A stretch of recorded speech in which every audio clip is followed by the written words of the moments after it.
Sudah menjadi rahasia umum bahwa RF, keluarga Rothschild, adalah keluarga terkaya sedunia yang sah. Ada yang bilang kalau kekayaannya berjumlah 500 triliun dolar. Ada pula yang bilang kekayaannya dapat membeli bumi. Namun ada hal yang sejak abad 17-18 mereka sering lakukan dan sampai sekarang mereka masih melakukannya. Yang pertama adalah menikahi sesama keluarga. Banyak orang kaya yang kekayaannya dapat diwariskan hingga 7 turunan. Tetapi jika begitu, generasi ke-8 sudah tidak mendapatkan apa-apa. Tetapi tidak oleh Rothschild yang kekayaannya terus saja abadi. Karena mereka akan terus menikahi sesama keluarganya, Rothschild dan Rockefeller. Inilah yang membuat ras darah mereka tetap murni hingga sekarang, dan kekayaan ayahnya ketika meninggal tidak dibagi adik dan kakak. Walau kekayaannya yang begitu besar, tetapi ini tidak membuatnya tenang dan bersantai. Bahkan tiap hari harus berpikir keras dan melakukan hal yang gila untuk memperbanyak kekayaannya. Yang kedua, dan cara ini adalah yang paling aman, yaitu dengan membiayai dua kuda yang sedang berperang. Perang Napoleon contohnya, yang mana Jacob Rothschild memberi hutangan pada Prancis dan kakaknya Nathan Rothschild membiayai atau memberi hutangan pada Inggris. Siapapun pemenangnya, Inggris atau Prancis, tetap Rothschild pemenangnya. Ini baru perang kecil yang dibiayai oleh Rothschild. Belum Perang Dunia I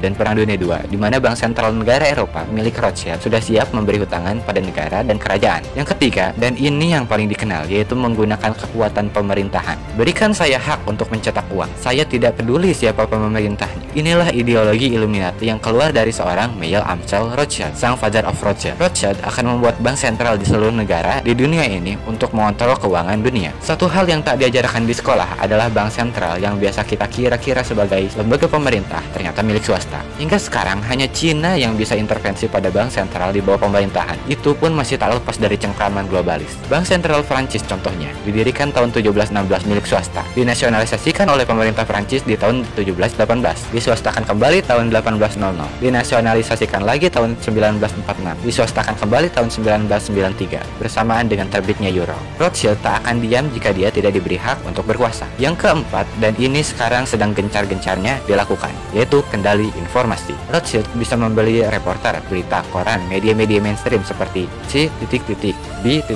Bahkan lembaga internasional sendiri sudah berada pada kendali kaki tangan Rothschild. Ideologi Illuminati dapat tertera banyak pada monumen-monumen yang sangat besar dan jelas kita lihat di depan mata. Namun hanya dengan label bertuliskan hoax dalam tanda petik yang ditempelkan oleh lembaga dan media mainstream pada kabar kebenaran, seketika kebenaran tersebut akan menjadi tidak dipercaya dan bahkan disebut sebatas teori konspirasi. Yang kelima, dan ini sangat ampuh dan abadi, yaitu dengan mendoktrin para akademisi hingga menjalar ke sekolah-sekolah sampai pelosok desa. IMF akan membuka beasiswa sekolah diberinya secara gratis, yang dalam kata lain adalah mendoktrinasi anak bangsa dengan pelajaran ekonomi mainstream Keynesian. Ketika zaman Pak Harto, di mana IMF memberi paket bantuan dalam tanda petik untuk bersekolah, kita bisa tanya dengan sistem dan pemahaman ekonomi yang saat ini diajarkan dan dipraktekkan dalam sebuah negara, work atau tidak. Kita bisa bahas ini lengkapnya di chapter yang lain. Yang terakhir, yaitu dengan menciptakan chaos atau ketegangan dengan rumus problem reaction solution. Rumus ini mirip-mirip dengan yang dilakukan preman di jalanan, tebar paku di jalanan. Begitu ada ban kempis, pura-pura kasih solusi sambil getok dengan harga yang tinggi. Chaos ini bisa berupa economic assassination atau military assassination. Great Depression 1929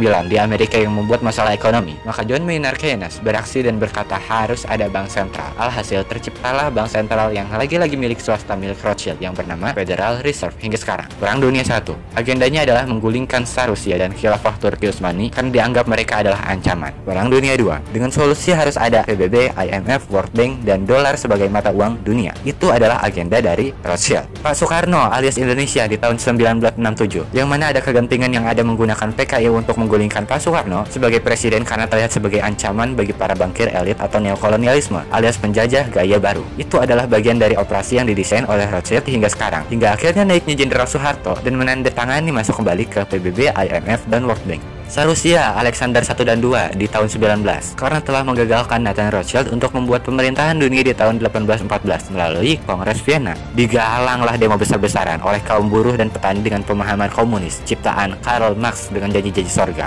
Nathan Rothschild pernah berjanji pada Kongres Vienna bahwa ia akan membunuh Tsar Rusia beserta keluarganya. Dan ada fakta menarik adalah negara yang mengakui kedaulatan Soviet pertama adalah negeri Nathan Rothschild, Inggris. Pak Jokowi di tahun 2017 yang secara terang-terangan berencana mengambil mayoritas bursa saham Rio Tinto di Freeport, McMoran. Digoyanglah negara Indonesia dengan berbagai peristiwa misterius seperti PLN mati 8 jam di ibu kota, yang gagal di blackout, lone wolf atau teroris tunggal serang polisi, gudang senjata polisi terbakar, banyaknya orang dewasa yang menyamar jadi anak SMK untuk demo melawan DPR, kabut asap di Kalimantan dan Sumatera, ribut antar kelompok di Jawa Timur, memancing panas konflik kedaerahan di Papua, yang hingga puncaknya teriakan Papua Merdeka dan ribuan orang meneriakan referendum. Banyak para analisis lokal yang salah analisa karena hanya melihat faktor internal. Papua bergerak dianggap konflik horizontal biasa, kabut asap di Kalimantan dan Sumatera dianggap murni karena angin El Nino. Mahasiswa bergerak murni melawan ketidakadilan DPR.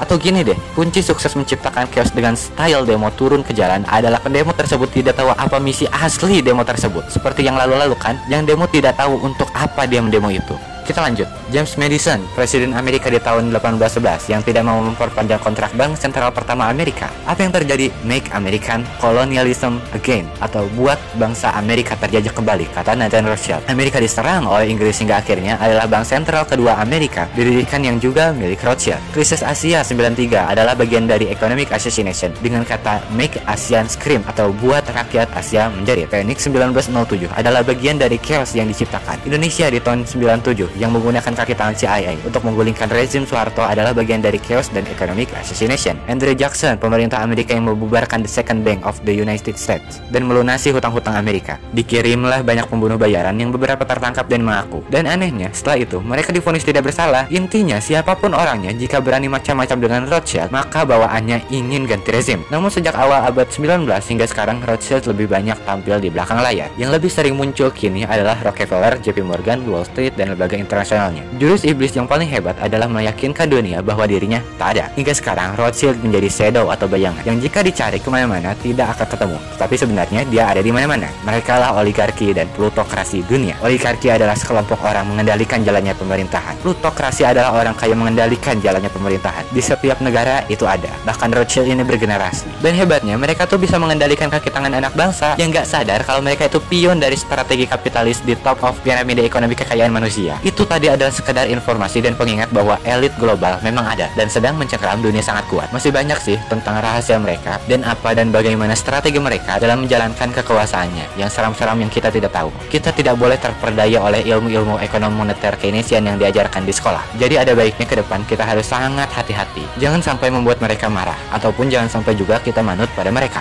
Nurut ataupun gak nurut tetap hancur. Jadi ada baiknya kita dari sekarang membuat rencana atau plan A, plan B, dan plan C. Sekedar mengingatkan bahwa PKI gagal mengkudeta Indonesia adalah karena dia tidak memiliki plan B, sedangkan Pak Harto memiliki banyak plan di kepalanya. Indonesia harus membuat strategi berlapis-lapis. Barulah kita, rakyat bottom of pyramid, dapat menyalip di tikungan dengan cantik. Go MMT.